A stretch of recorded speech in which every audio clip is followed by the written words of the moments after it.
Hörmətli dinləyicilər, sizi Green Talks podkastının ilk seriyasından salamlayıram. Mən Tikəz Hüseynova, EcoHub Ekoloji Təşəbbüslərə Dəstək İctimai Birliyinin sədriyəm. Bugünkü buraxılışımızın qonağı Coca-Cola şirkətinin dayanıqlılıq və strategiya üzrə Avrasiya regionu direktoru Elşad Fərzəliyevdir. Xoş gəlmisiniz Elşad müəllim. Salam Tikəz xanım, xoş gördük. Dəvət üçün təşəkkür edirəm. Elşad bəy, bildiyiniz kimi bu il ekologiya ilə bağlı mövzular çox aktualdır. Ölkəmizdə çox önəmli, əhəmiyyətli bir COP tədbiri keçirilir hal-hazırda. Eyni zamanda bu il Yaşıl Dünya naminə həmrəylik ili elan olunub. Bununla bağlı istəyərdim sizin fikirlərinizi öyrənim. Təbii bu il Azərbaycan COP29 sammitinə ev sahibliyi eləyir. Biz bilirik ki, COP BMT-nin iqlim dəyişikliyi üzrə hər il keçirilən ən vacib, ən yüksək səviyyəli bir zirvə toplantısıdır. Yüzlərlə ölkələr, onların rəhbərləri, iqlim ekspertləri, vətəndaş cəmiyyəti, media, gənclər bütün dünyadan hər tərəfdən yığılırlar və planetimizin qarşılaşdığı önəmli iqlim problemlərini müzakirə edirlər. Və biz də çox qürurluyuq ki, məhz Azərbaycan dövləti bu önəmli iqlim zirvə toplantısına ev sahibliyi eləyir. İqlim mövzusunun liderliyindədir. Demək, artıq bir həftədir ki, təqribən COP davam edir. Maraqlı müzakirələrdə iştirak etmişik. Qeyd etməliyəm ki, COP çox uğurla başladı, uğurla davam edir. Ona görə mən şirkətimiz adından COP29 heyətini, Azərbaycan dövlətini və eyni zamanda da BMT-ni və ümumiyyətlə bütün iqlim sevərləri təbrik edirəm ki, belə bir uğurlu tədbir keçirilir. Çox maraqlı müzakirələr, mövzular var.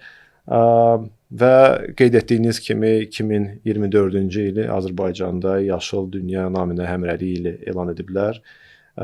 Çox sevinirik ki, Azərbaycanda bu il iqlim mövzularına, ətraf mühit mövzularına bu qədər önəm verilir. Bu mövzu bizim üçün çox yaxın olan bir mövzudur və müzakirəmiz də əminəm maraqlı keçəcək. Fürsətdən də istifadə edib sizin ilk podkastınızı təbrik edirəm. Biz təşəkkür edirik. Bizim üçün də əslində çox xoş oldu ki, ilk qonağımız elə siz oldunuz. Elşad bəy, bəs Coca-Cola COP-da necə iştirak edir? Dediyim kimi, iqlim mövzusu Coca-Cola üçün çox yaxın bir mövzudur. Coca-Cola bir tərəfdən dünyanın ən böyük sərinləşdirici içki şirkətlərindəndir.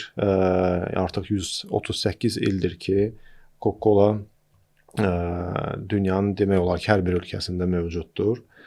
Eyni zamanda Coca-Cola dünyada sosial məsuliyyətli şirkət kimi də tanınır. Çünki Coca-Cola'nın fəlsəfəsi budur ki, heç bir biznes, heç bir şirkət, cəmiyyət, ətraf mühit inkişaf etmədən inkişaf edə bilməz. Biz şirkətimizin inkişafını məhz cəmiyyət və ətraf mühitin inkişafına paralel görürük.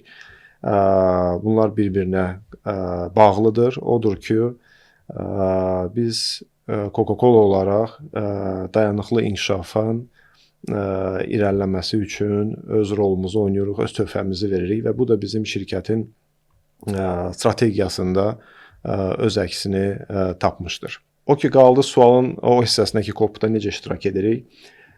Bizim üçün birinci növbədə COP çərçivəsində aparılan müzakirələr çox önəmlidir ki, iqlim mövzularında trendlər nələrdir, gələcək gözləntilər nələrdir? Çünki məhz bu müzakirələr nəticəsində buradakı demək, dərin masalar, konfranslarda səslənən önəmli fikirlər bizi kimi şirkətlərin dayanıqlı inkişaf strategiyasının davamını müəyyən edir. Misal üçün, Coca-Cola şirkətinin 2030 dayanıqlı inkişaf strategiyası var və 2030-a qədər Coca-Cola istər tullantılar, su, karbon mövzularında bir sıra öhdəliklər götürmüşdür. Və bu öhdəliklərə doğru Coca-Cola şirkəti bir çox layihələr, proqramlar həyata keçirir və müəyyən müddətdən sonra bu öhdəlikləri biz yenidən baxa bilirik. Məhz COP kimi tədbirlərdə dünya iqlim ekspertlərinin, dünya iqlim liderlərinin müzakirəsi nəticəsində biz müşahidə edib görə bilirik ki, biz düzgün istiqamətdə mi davam edirik, nələr görülməlidir, hansı işlərimiz yaxşı gedir, hansı işlərə əlavə investisiya qoyulmalıdır. Odur ki, bizim COP-dakı iştirakımız öncə bu müzakirələrdə iştirak eləmək, müzakirələri dinləməkdir və buradan təhlil edib özümüzə bir nəticə götürmək. Bu bir. İkinci, Coca-Cola-nın qeyd elədiyim kimi dayanıqlı inkişaf strategiyası vardır ki, burada da bizim müəyyən nailiyyətlər var. Biz o nailiyyətləri burada digər şirkətlərlə də paylaşa bilirik. Çünki COP-da yalnız dövlət rəsmiləri deyil, qeyri-hökumət təşkilatları deyil, eyni zamanda dünyanın aparıcı şirkətləri, regionun aparıcı şirkətləri və ölkənin aparıcı şirkətləri iştirak edir. Coca-Cola-nın da bu iqlim mövzusunda qürur duya biləcək nailiyyətləri var. Biz onları paylaşa bilirik və yaxud da digər şirkətlərin və yaxud da digər təşkilatların uğurlu layihələrindən, proqramların, işlərindən öyrənirik. Qarşılıqlı müzakirələr nəticəsində yeni əməkdaşlıqlar yarana bilər. Odur ki, bəli, Coca-Cola bir neçə böyük forumlarda iştirak edir. Demək, COP çərçivəsində eyni zamanda da Coca-Cola bir neçə panel müzakirələrdə iştirak edir. İstər EcoHub yeri gəlmişkən ekoloji platforması ilə, istər bizim beynəlxalq tərəfdaşlarımızla. Çox gözəl qeyd elədiniz. Əslində bir neçə dəfə COP-da həm yaşıl zonada, həm də mavi zonada iştirak etmək şansım oldu. Doğrudan da bu müzakirələr, istənilən panel görüşləri həqiqətən də bizim üçün, biz qeyri-hökumət təşkilatı olaraq bizim üçün də onları dinləmək maraqlıdır və götürəcəyimiz, öyrənəcəyimiz çox şey var. COP-da biz aparılan müzakirələrdə gördük ki, bir çox şirkətlər dairəvi iqtisadiyyat mövzusuna toxunur. Bəs Coca-Cola dairəvi iqtisadiyyatla bağlı keçidi necə görür? Bəli, çox düzgün qeyd elədiniz. Bir çox demək tədbirlərdə COP çərçivəsində dairəvi iqtisadiyyat mövzusu aktual olmuşdur. Bu da çox önəmli bir məsələdir. Öncə istəyirsiniz bir dairəvi iqtisadiyyat nədir? Belə deyək, sadəcə olaraq onu bir araşdıraq. Çünki iqtisadiyyata iki cür yanaşma var da. Bir xətti iqtisadiyyat var. İstehsal et, istehlak et, tulla. Bir də dairəvi iqtisadiyyat var. Dairəvi iqtisadiyyatda isə demək istehsal, istehlak, tulla deyil, o tullantıya çevriləcək demək məhsullar yenidən təkrar emaldan keçərək yenidən həmin bu prosesə yenidən daxil olur. Yəni yenidən istehsala girir və yenidən istehlak olur. Bu nə üçün önəmlidir? Çünki bilirsiniz ki, planetin əhalisi artır. Əhali artdıqca istehlak da artır, istehlak artdıqca tullantı da artır və bu iqlimə mənfi təsirləri var. Və bu mənfi təsirləri azaltmaq üçün bu tullananlar, atılanlar azalmalıdır və iqtisadiyyat, istehsalat, istehlak vərdişləri elə qurulmalıdır ki, tullantılar, istehlakdan çıxan tullantılar azaldılsın və yenidən istehsala girsin ki, bunun iqlimə təsiri azalsın. Bu da dairəvi iqtisadiyyatın əsasını təşkil edir. Və Coca-Cola da bu dairəvi iqtisadiyyata keçidi dəstəkləyir və bunu da biz öz sahəmizdə görürük. Çünki bilirik ki, dünyanın tullantı problemi var və tullantı problemi müxtəlif istiqamətlərdə olur da. Çünki indi tullantı deyəndə, indi adi istehlakçı kimi götürsək, istehlakçı yemək yeyir, paltar geyinir, nəsə alır, nəsə tikir. Bunlar istehlakçı fəaliyyəti hamısının nəticəsində müəyyən tullantı yaranır və o tullantıların bir qismi də qablaşdırma tullantılarıdır. Qablaşdırma tullantıları bilirik ki, həm şüşə ola bilər, plastik ola bilər, alüminium ola bilər, kağız ola bilər, karton ola bilər və s. Bilirsiniz ki, bizim istehsalımız qablaşdırma məhsullarında bazara təqdim olunur. Bizim içki məhsulları və dairəvi iqtisadiyyatı dəstəkləmək üçün biz şirkət olaraq qablaşdırmamızın hamısını təkrar emal edilə bilən materialdan hazırlanmasını təmin edirik. Yəni Azərbaycanda, istərsə dünyada Coca-Cola-nın bazara çıxartdığı məhsulların qablaşdırması təkrar istehsal edilə biləndir. Bəli, ölkədə bunun üçün infrastruktur qurularsa, həmin o qablaşdırma materialları istehlakçılar tərəfindən çeşidlənərək yığılıb, təhvil verilərək yenidən təkrar emala gedir və yenidən istehsala gəlir. Biz öz şirkətimizin fəaliyyətini bu cür qurmuşuq. Eyni zamanda da biz hər il Coca-Cola qablaşdırma materiallarının çəkisinin azaldılmasına fikir veririk. Eyni zamanda istifadə etdiyimiz suyun xammal olaraq ildən ilə azaldılmasını özümüzə prioritet seçmişik və həmçinin də Coca-Cola-nın karbon tullantıları izi var. Bunun da biz fərqindəyik və ildən ilə həyata keçirdiyimiz innovativ texnologiya vasitəsilə bunun azaldılmasına təmin edirik. Ona görə biz dairəvi iqtisadiyyata keçidi məhz bizim sahəmizə aid olan, yəni qablaşdırma tullantılarının istehsal, istehlak və yenidən istehsala gətirilməsi üçün bir proses görürük. Bunu da nümunə olaraq və deyərdim ki, ən yaxşı beynəlxalq təcrübə olaraq istehsalçıların genişləndirilmiş məsuliyyəti ekoloji siyasəti vardır. Avropada geniş tətbiq olunan. Biz öz sahəmizdə dairəvi iqtisada keçidi məhz İGM üzərindən, yəni istehsalçıların genişləndirilmiş məsuliyyəti siyasəti üzərindən görürük və istərdik ki, buna tez bir keçid olsun. Elşad müəllim, bir çox əminəm ki, bizi dinləyən insanlar üçün İGM modeli nədir? Maraqlı gələcək. Nədir bu İGM? Demək, ənənəvi olaraq həmişə qəbul olunmuşdur ki, şirkətlərin, istehsalçıların əsas məsuliyyəti istehlakçıya keyfiyyətli və təhlükəsiz məhsul təqdim eləməkdir.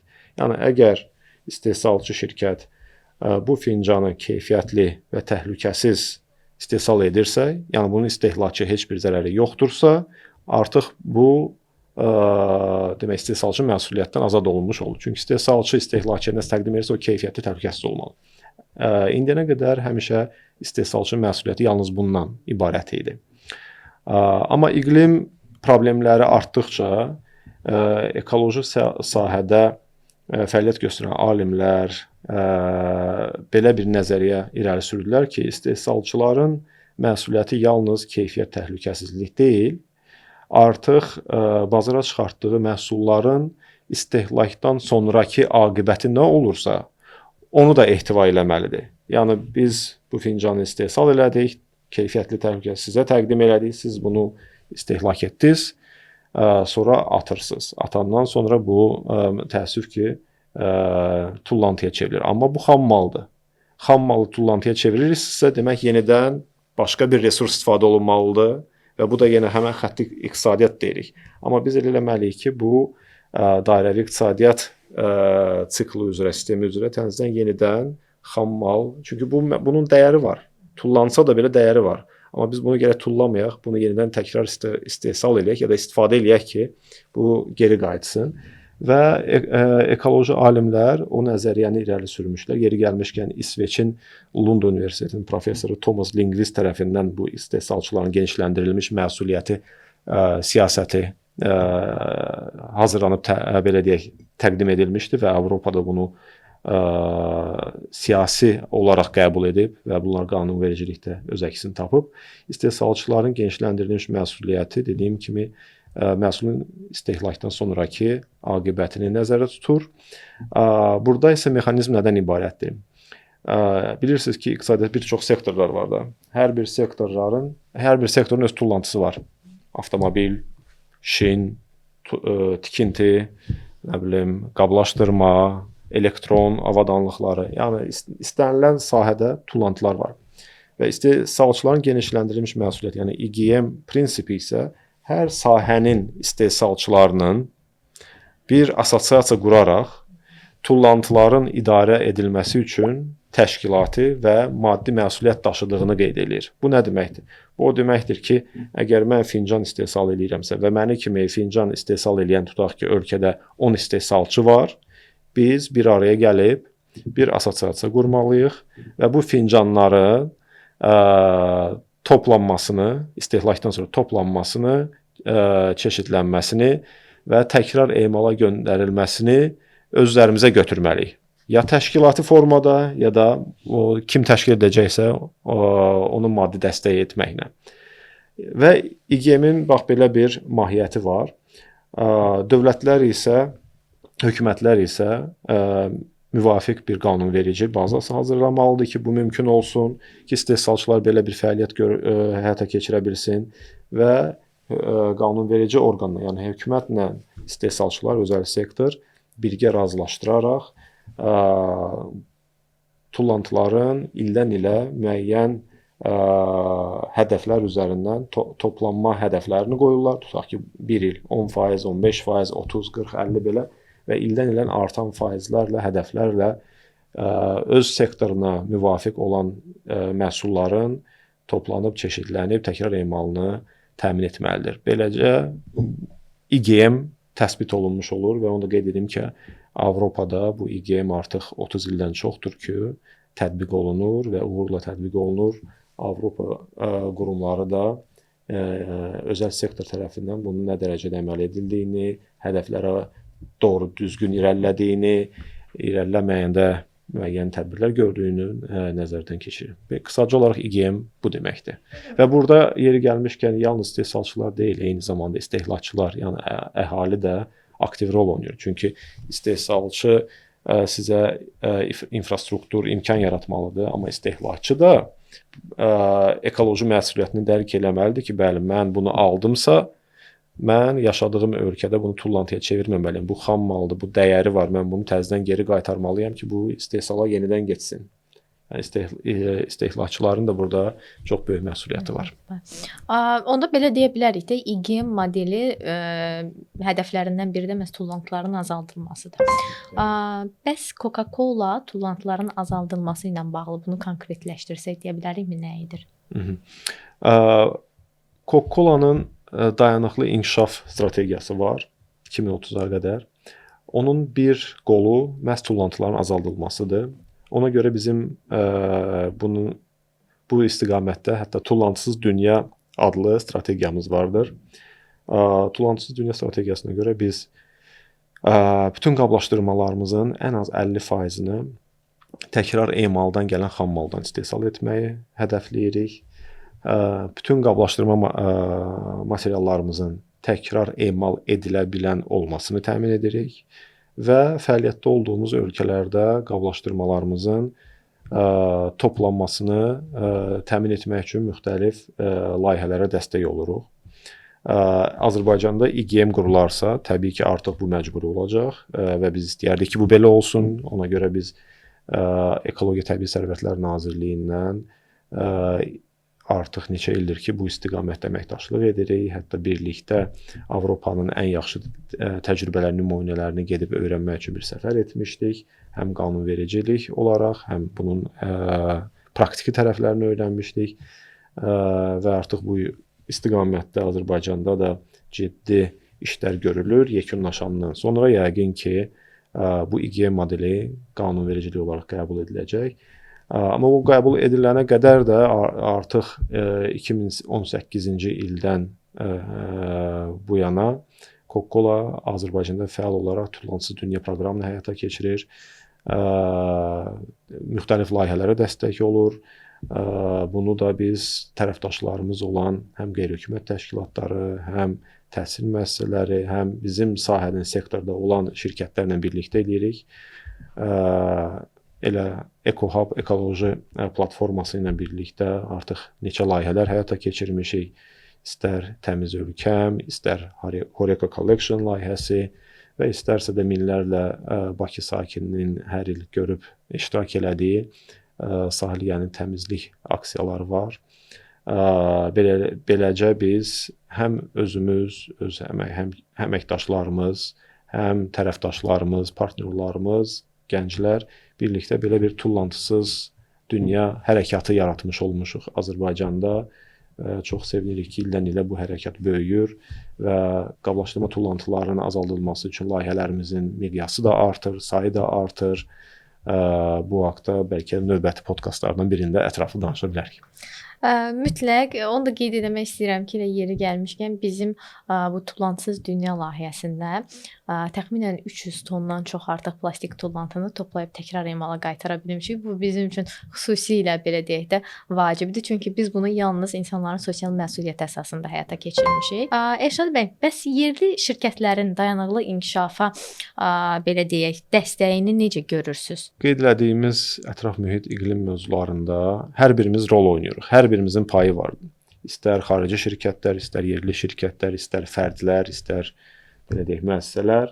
adətən qlobal şirkətlər bu sahədə daha təcrübəli olur. Onların artıq oturmuş bir siyasəti, strategiyası olur və həmin şirkətlər müxtəlif ölkələrdə o siyasəti icra edilməsinə diqqət yetirirlər. Amma yerli şirkətlər belə deyək, bu mövzuda biraz ilk baxışda geridə qalmış ola bilirlər.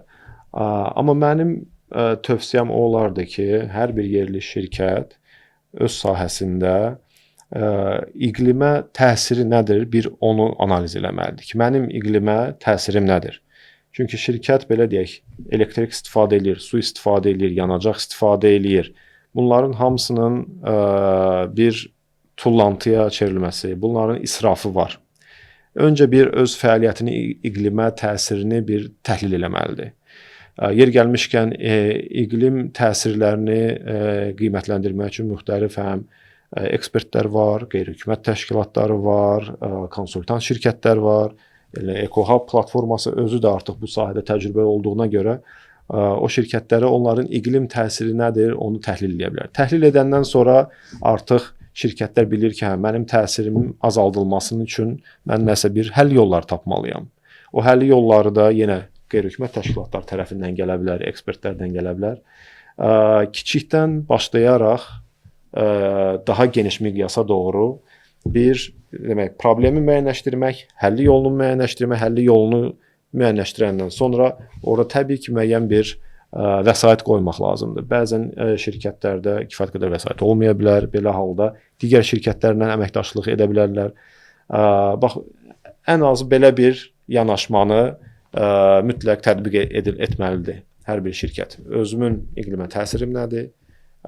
Bunu azaltmaq üçün qarşını almaq üçün həlli yolu nədir və nələri edə bilərəm? Yeri gəlmişkən EcoHub da məncə belə bir imkanı şirkətlərin hamısını təqdim edə bilər ki, iqlim təsirlərinin qiymətləndirilməsi və azaldılması üçün bir həll yolları. Bəs dayanıqlı inkişaf strategiyanızda biz tullantılardan danışdıq, tullantıların təkrar emalından danışdıq. Bəs bundan başqa hansı strategiyalarınız var? Bəli, bizim dayanıqlı inkişaf strategiyamızın 3 əsas istiqaməti var. Biri tullantıların azaldılması, növbəti önəmli istiqamət suyun qorunmasıdır. Bilirsiniz ki, Coca-Cola'nın dünyada yüzlərlə müxtəlif içki məhsulları var və bu içki məhsullarımızın hamısının əsas tərkibi sudur. 90% bizim bütün məhsullarımızın 90% tərkibi sudur. Ona görə su bizim üçün strateji resursdur. Coca-Cola keyfiyyətli və təhlükəsiz içki məhsulları, səmləşdirici içki məhsulları bazara çıxarılır. Amma bilirik ki, bəli, su planetimizdə belə deyək, limitsiz deyil, xüsusilə də bizim ölkədə. Ona görə suyun səmərəli istifadəsi, qənaətli istifadəsi və su ehtiyatlarının dayanıqlığını təmin etmək bizim ikinci hədəfimizdir. Bunun üçün biz nə edirik? Mən öncə qeyd eləmişdim ki, şirkətlər öz iqlim təsirini bilməlidirlər. Biz məhsullarımızın istehsalı üçün xammal olaraq istifadə etdiyimiz suyu müntəzəm olaraq hər ay, hər il ölçürük və biz bilirik ki, 1 litr məhsulu istehsal etmək üçün biz nə qədər xammal olaraq sudan istifadə edirik və ildən ilə də onu azaldırıq. Bu bir. İkinci, fəaliyyətdə olduğumuz ölkələrdə, cəmiyyətlərdə əgər su qıtlığı və yaxud da təmiz suya ehtiyacı olan icmalar, kəndlər varsa, biz öz vəsaitimiz hesabına həmin icmaların, kəndlərin suya çıxışını təmin etmək üçün dəstək oluruq. Bunu da yenə tərəfdaşlarımızla edirik. İstər su sahəsində olan müvafiq dövlət qurumu və yaxud da qeyri-hökumət təşkilatı su ekspertləri ilə birgə məsləhətləşərək əhalinin suya çıxışını təmin etmək üçün layihələrə dəstək olur. Su hövzələrinin qorunmasına, su hövzələrdə suyun bərpa olunmasına, təmizlənməsinə dəstək olur. Bu bizim dayanıqlı inkişafın ikinci istiqaməti, yəni su resurslarının qorunmasıdır. Və bir də bizim üçüncü istiqamət dediyimiz karbon emissiyalarının azaldılması prioriteti vardır ki, bilirsiniz ki, istənilən istehsal sahəsində karbon tullantıları olur və o karbon emissiyalarının azaldılması üçün də Coca-Cola hər il yeni texnologiyalara vəsait qoyur, yeni texnologiya vasitəsilə də o karbon emissiyalarının azaldılmasını təmin etmiş olur. Bu üç istiqamət dediyim kimi tullantıların azaldılması, su resurslarının qorunması və karbon emissiyalarının azaldılması bizim dayanıqlı inkişafın əsasını təşkil edir. Amma bundan başqa da bizim belə deyək, gənclərin sahibkarlıq fəaliyyəti, qadınların iqtisadi fəaliyyətə cəlb olunması, bu istiqamətlərə də önəm veririk və bu istiqamətlərin hər birində də, hamısında da Azərbaycanda bir çox layihələr həyata keçiririk. Yer gəlmişkən həmin qadınların inkişaf proqramlarından birinin iştirakçısı da mən olmuşam neçə il bundan əvvəl. Bu arada fürsətdən istifadə edib buna görə də təşəkkür edirəm bu kimi belə deyək fəaliyyətləri dəstəklədiyiniz üçün. Dəvətimizi qəbul edib gəldiyiniz üçün sizə təşəkkür edirəm. Çox xoş bir müzakirə oldu. Əminəm ki, dinləyicilərimiz üçün də maraqlı olacaq. Son olaraq dinləyicilərimizə nə demək istəyirsiniz? Bu ilin mövzusu iqlim olduğuna görə bütün dinləyicilərimizin hamısını ekologiyaya məsuliyyətli, iqlimə məsuliyyətli olmasına çağırış edirəm. Tullantıların azaldılması, təkrar emalə göndərilməsinə bir çağırış edirəm. Bunu necə edəcəklərini bilmirlərsə, EcoHub ekoloji platformasına müraciət edə bilərlər. Ona görə bir daha həm EcoHub ekoloji platformasını, həm də bütün iqlim sevərləri COP29 keçirilməsi münasibətilə təbrik edirəm. Bu bir daha bizə yeni bir stimul, yeni bir həvəs verəcək ki, ətraf mühitimizi daha məsuliyyətli qoruyaq, daha diqqətli olaq və bütün resurslarımızın istifadəsində daha ehtiyatlı olaq. Çox sağ olun, təşəkkürlər Elşad bəy. Biz isə növbəti podkastlarda davam edəcəyik.